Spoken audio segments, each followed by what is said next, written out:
So Amos 3ஆம் அதிகாரம் 3வது வசனத்தில் பார்க்கும் பொழுது கூட இருவரும் ஒருமனப்பட்டிருந்தால் அன்றி ஒருமித்து நடக்கக்கூடுமோ என்று வசனம் சொல்லுகிறதை பார்க்க முடிகிறது. அப்போ 2 பேர் ஒருமனப்பட்டால் தான் ஒருமித்து நடக்க முடியும் என்பதை வசனம் சொல்லுகிறது. அதே நிச்சயமாக கணவன் மனைவி ஒருமனப்பட்டிருக்க வேண்டும், ஒரே திசையில் அவருடைய பிரயாணம் இருக்க வேண்டும்.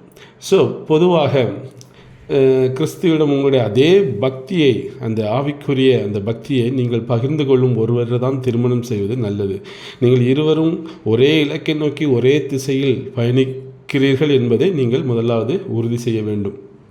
ஸோ அப்படிப்பட்ட பெண்ணை நாம் இல்லை பையனை நாம் தேர்ந்தெடுக்க வேண்டும். 3வது ஒரு காரியம் பார்க்கும் பொழுது, இந்த திருமண காரியத்தில் ஈர்ப்புன்னா என்னதுன்னா, அந்த வசீகரம், ஒரு அழகு, இதற்கெல்லாம் முக்கியத்துவம் கொடுக்காமல் நல்ல குணநலங்களுக்கு முக்கியத்துவம் கொடுக்கும் பொழுது அந்த வாழ்க்கை மிகவும் ஆசீர்வாதமாக இருக்கும்.